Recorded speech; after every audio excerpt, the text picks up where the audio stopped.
Hi everyone and welcome back to my channel. So it is finally here, another full face dupe video. Before you go any further, let me know down below which side you think is which. I did a full split down the middle, half and half. Half of my face is done with more affordable products, the other half is done with more high-end products. And let me know what you think as far as which one is which. We're going to be going into some formula dupes, some color dupes, and really just affordable versions of some of my favorite high-end products. So if that's something you're into, make sure to keep on watching, and please don't forget to subscribe because I do upload 3 times a week, and that is the best way to stay up to date on all the fun stuff I'm posting. So if you want to see how we achieved both sides of this face, keep on watching.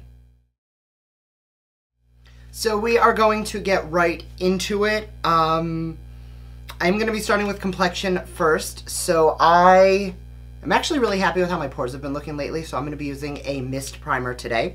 On the high-end side, I will be taking the Photo Finish Primer Water from Smashbox. This is in the Centering Citrus collaboration that they did with Nicole Concilio. But I love the way that this just kind of makes your foundation get a little tacky and stay on all day long. On the other side, we will be using the Wet n Wild Photofocus Cucumber Setting Primer Water. It's a 3-in-1, so it is primer and setting.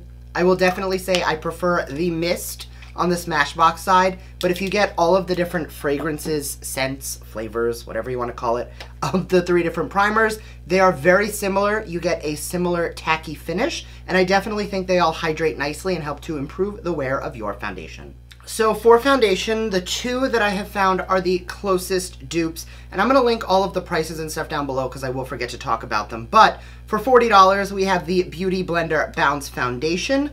I'm using the shade 3.15, and I have found that the finish of this most reflects the L'Oreal Infallible Fresh Wear. I'm in the shade 415 Rose Ivory.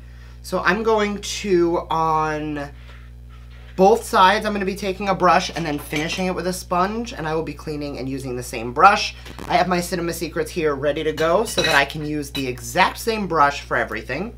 So I'm going to take a little bit of the Beauty Blender Foundation.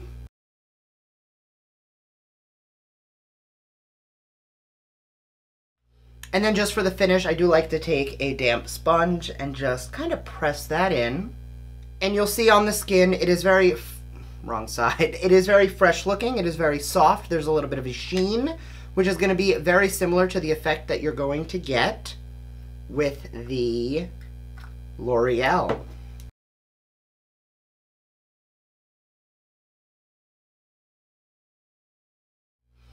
And just like before, I'm going to take the sponge and just press that into the skin. So at first application, this side definitely looks a little bit lighter. However, once the oxidation sets in and it settles, it does deepen up to a perfect shade match.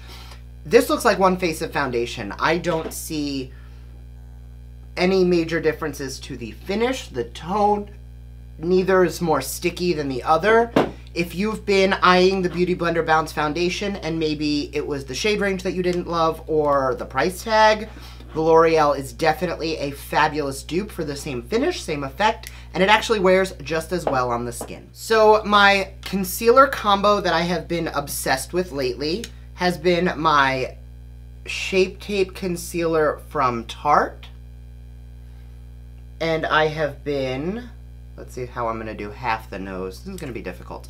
And I have been taking, just in the spotlight, the Fenty Beauty Pro Filt'r, just because I love the way that that ends up wearing throughout the day as a mixture. And I have found a very, very close similarity, and that is going to be, again, the L'Oreal Infallible Full Wear Concealer, which is the same line as the foundation. Mixing 4 concealers on my nose today, that's going to be fun. And then for brightness, I have been taking the e.l.f. Camo Concealer for a spotlight of brightness. Now, because the tone on this is a little bit lighter, it is going to look a little different on both sides because, again, shade is different. However, as far as finish and as far as formula, this e.l.f. concealer has the closest tie to the Tarte Shape Tape of any concealer I have ever used.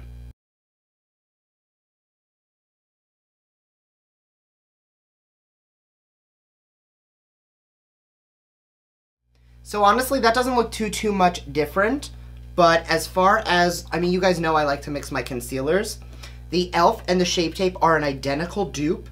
I'm not going to say that the Fenty and the L'Oreal are as well. However, the blend of these together gives you the exact same finish and effect. I will definitely say that these two are very similar, not quite interchangeable, but similar.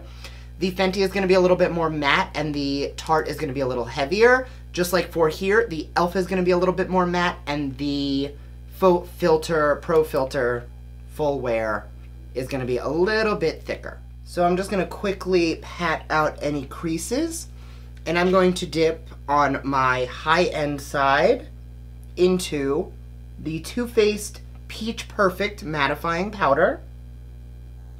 This has a little bit of a peachy pigment to it, which for my skin tone becomes a beautiful color corrector. I do like when a setting powder has a little bit of pigment in it. So that is this one. And this is easily duped out by one of my favorite powders, the Coty Airspun, both of which do have a nice amount of pigment to it.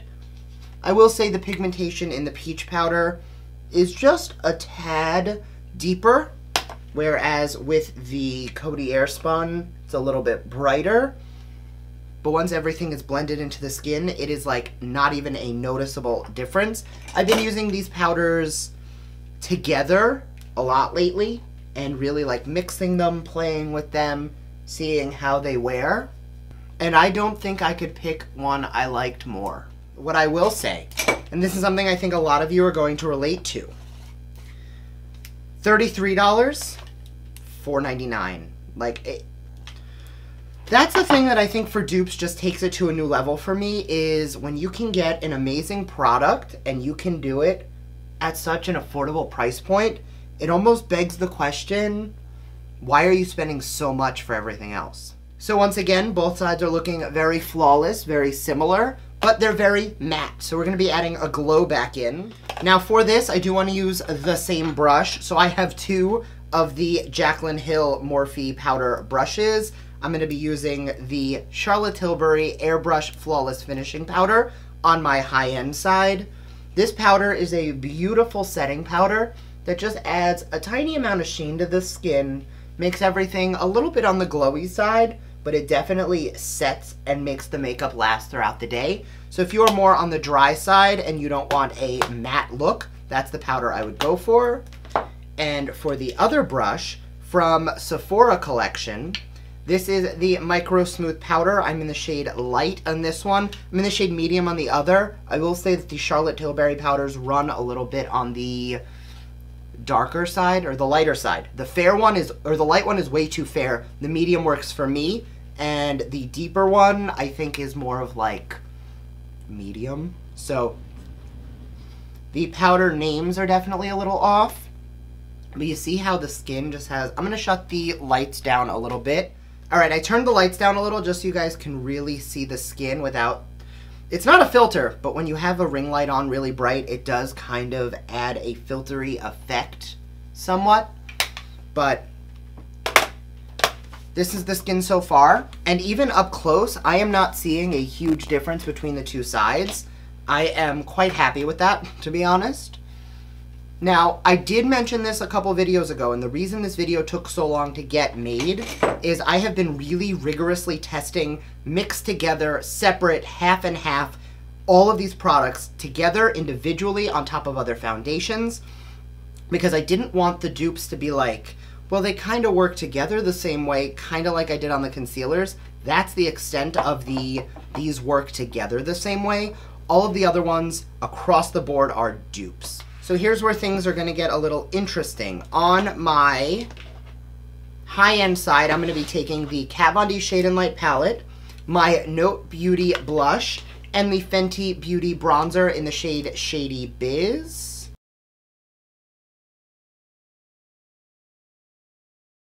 And on the affordable side, I am going to be using my BH Contour palette, my light bronzer from Physicians Formula, the Essence Brighten Up powder, just because I find that this best mimics the Kat Von D powder, and a $1 AOA Studios blush. So I'm going to quickly do that on both sides, and I will be doing it quickly, so I'm not going to talk through it, but you guys will see it. Beautiful. So at this point, I'm just going to take a little bit more of the primer and setting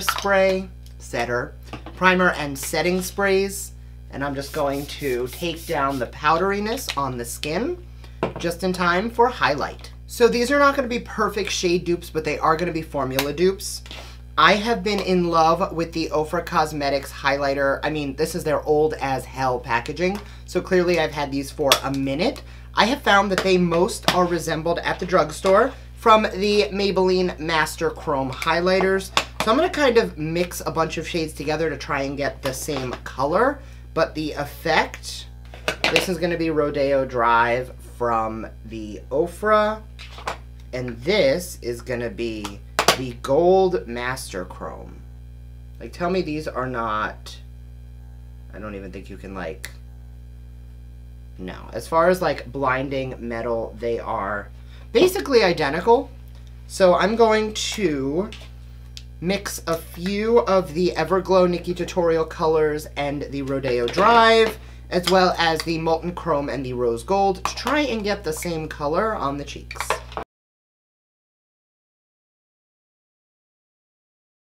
Blinding. Like, I don't think I am having any issues with that translating on camera. I think you guys can very clearly see that the OFRA side is super blinding, and so is the Maybelline side. Like, the difference in price aside, like, they are just beautiful colors. So I'm going to prime my eyes and throw on a brow. I do not have dupes for brows yet, just because I haven't really found anything I like compared to my high-end ones. So if you have any suggestions for drugstore dupes for brow products, leave them down below. But I will be priming the eyes on the high-end side with the P. Louise Shadow Base, and on the affordable side with the Sephora Make No Mistake Concealer. And I'm going to throw on a brow, and I'll be right back. Okay, so for the eyeshadow look, I will be using the NYX Cosmetics Swear By It palette today.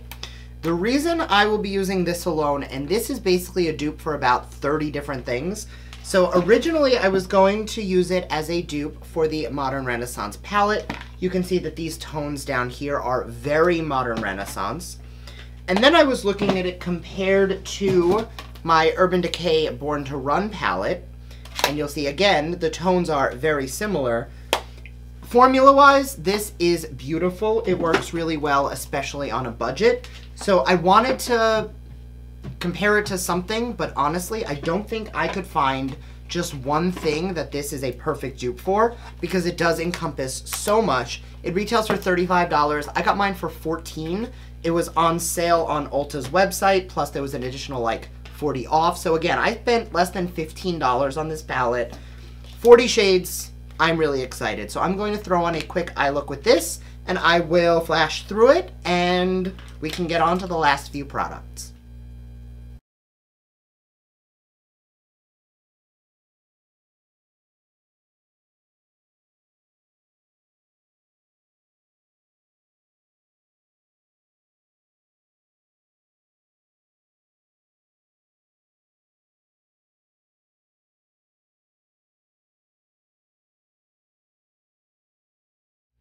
And you see the pigmentation that this delivers. Like, again, this can go up against pretty much any high-end palette I have tried and knock it out of the park. So I had to go very, like, warm tone just because that's what I was feeling today. Very, like, orangey rusty, which I've been really into. So let's jump into mascara. So as you guys know, the Benefit Roller Lash has been an absolute ride-or-die favorite of mine for a very long time. I love the curled applicator, and I love the way that it just gently curls and lifts my lashes up. I don't think you guys have seen me use this on its own in a very long time, but I do like to wiggle from the bottom up. I give it a little bit of time to dry and get tacky, and then I will actually back comb through the lashes and then separate one last time. And this is why this is my hands-down favorite mascara of all time. I've been trying to find a good dupe for this for a very long time, and pretty much nothing comes close. The closest I have found is the AOA Studios Fat Lash Mascara. This is a dollar mascara from AOA Studios, and I'm going to apply this in the exact same way. I'm going to wiggle from beneath. I'm going to give it a second to get a little bit tacky. Then I'm going to back comb through the lashes and separate one last time. Now, I am going to say it is not a perfectly identical dupe because I then do need to grab a lash comb just to finesse and separate my lashes a little bit. But this is the closest dupe I have found to what is the best mascara I have ever used. So I pretty much exclusively use affordable lip liners just because I don't see paying $20 for a lip liner. So I'm going to go quickly line my lips and we'll be back to talk about some lip dupes. So for the affordable, I'm not going to do like a half and half. Instead, I'm going to do a top and bottom. For the top lip, I'm going to be using the ColourPop What's Your Sign Luxe lipstick. And for the bottom lip, I'm going to be taking the Bobbi Brown Luxe Matte Lip Color. This is in the shade Semi Naked. I will say that the Bobbi Brown is a little bit more matte and you get a little more cream out of the Becca, or out of the ColourPop. However, the tone is beautiful and they are nearly identical in color. And to finish up for gloss, I'm going to take the Makeup Revolution, I don't even know what it's called, but it's the dupe that's supposed to look like a Fenty lip gloss, and I'm going to throw that on the top lip. And for the bottom lip, the Artist Couture Diamond Lip Luminizer. I know that this is supposed to be a dupe for the Fenty, however, I find that it most closely mirrors the Artist Couture lip. Just the way that it wears, oh, that's on the wrong side. Expensive, affordable. Just the way that it wears on the face, it just feels a little on the sticky side.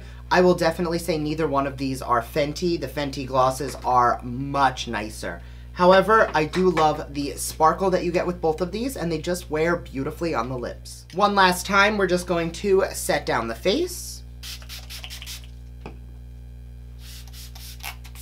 And there you have it. This is my finished dupe video. Thank you guys so much for being so patient with me getting this up. It has taken far longer than I care to admit for me to get all of my thoughts together. But let me know down below what side you are preferring, the more high-end side or the more affordable side. So once again, thank you for watching, and I will see you guys next time. Bye!